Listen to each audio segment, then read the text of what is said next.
So the way we used to march. Can't do it in here. You had to have a stride. It's very long.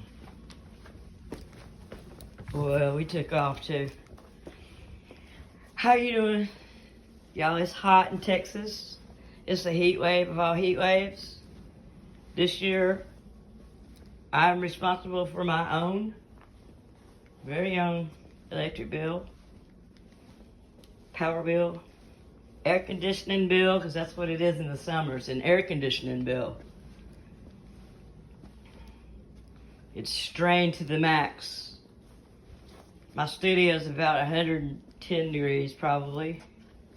It's a sauna. It's very healthy. It's helping me, I think. I'd like to think.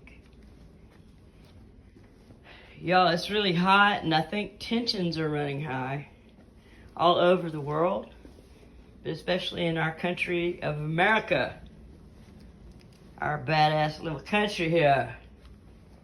We got people popping off, shooting and stabbing and ramming, fighting and killing.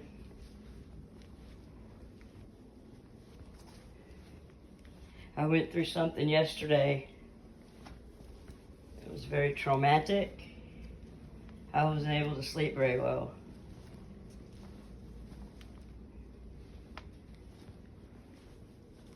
Because of technicality and mismanagement, basically.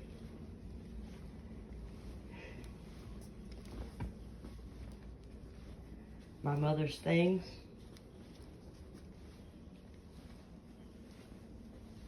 were gathered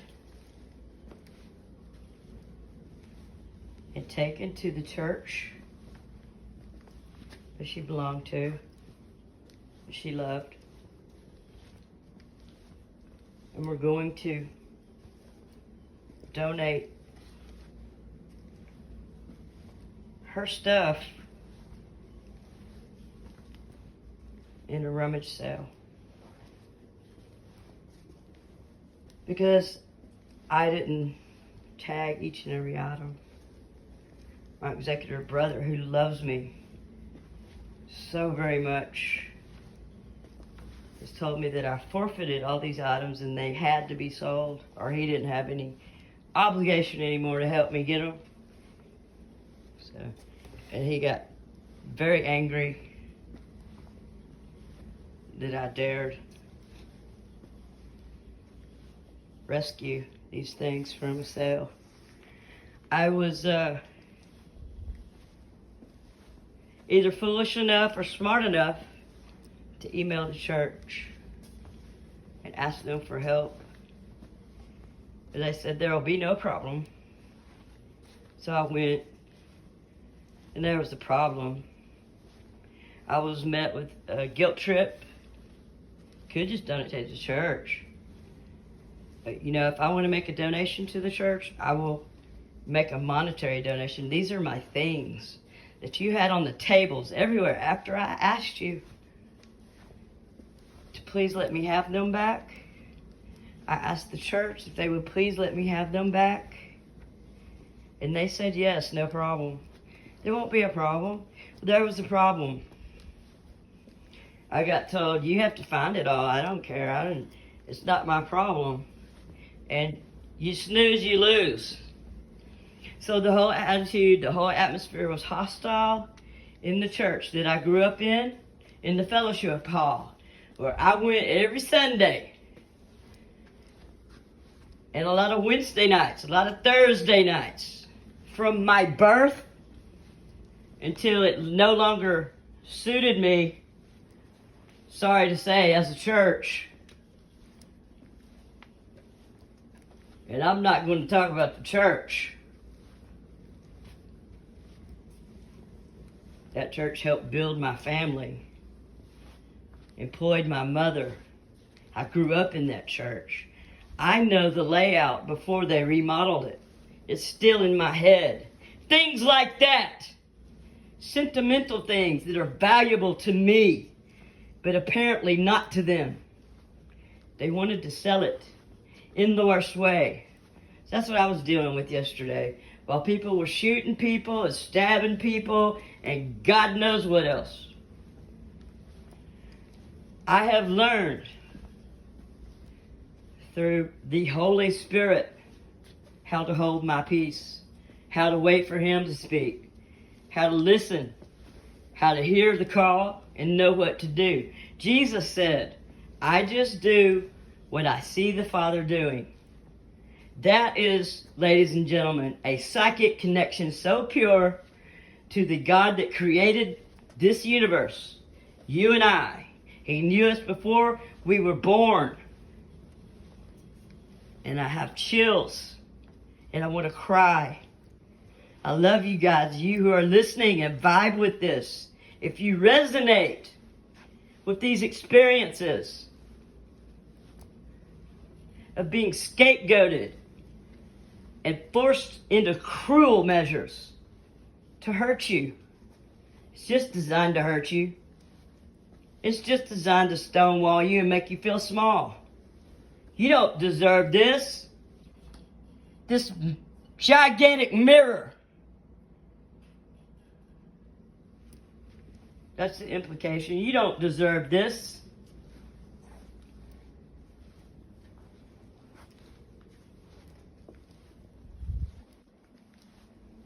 And then people get legalistic. Say that I misrepresented things.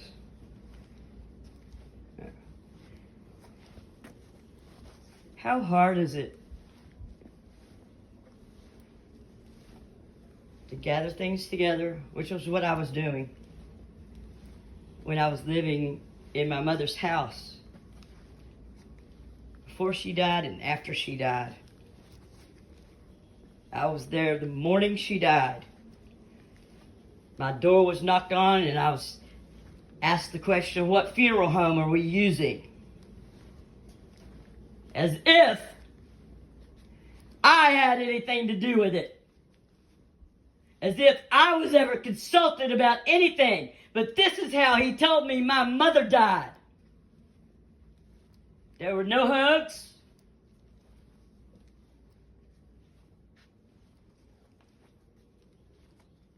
No comfort. And it continued from there.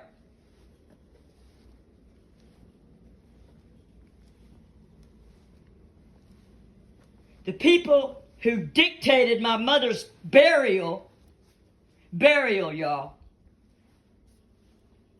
It's the new way. You bury them in quiet. You slink them off to the little tiny cemetery in their hometown and you don't tell anybody. But you're going to have a celebration of life 3 months later. And therefore nobody knew about it. There was no comforting calls. They didn't know my number anyway, but there was no food. There was no comfort after my mother died. And there's certain people in the regime, the narcissistic regime of my family,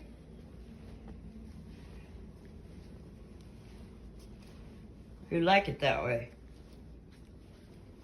They want you to feel small. Well, don't feel small, because you're not. We who have survived this kind of abuse are very strong, resilient, smart. We survived. We toughed it out. We lived without love. We lived without any support. And look what we accomplished. And you might feel dead now, but you're not. Because Jesus is coming alive and He's coming back. And He's returning very soon. And that's what I want to tell you. But y'all, I had a traumatic day yesterday. They put 25 cents on some of my artwork. Let me show you. I was selling these for, it's not the greatest, a little bit of folk art. But I was selling these for at least $5 in the 90s. 25 cents. She didn't want me to have it back. I can't understand that. A lot of people on my side, they can't understand it either. Why such a technicality, legalistic Harvard law? So I've got a song coming up. It's going to be called Sit and Spin. Sit and spin upon your thumb, stuck right up your bum, while you're sitting in your ivory tower. Something like that. Yeah. Slave song. This man has millions. His wife has millions. His kids have millions. He's a millionaire. He has 2 lovely new granddaughters. And he wants to punish me. Why? Challenge them. Don't challenge the narc unless you want a battle. You know what? I just want free. Just like he told me. He said, F you and never see you again. But he came back. So that's not really what he wanted.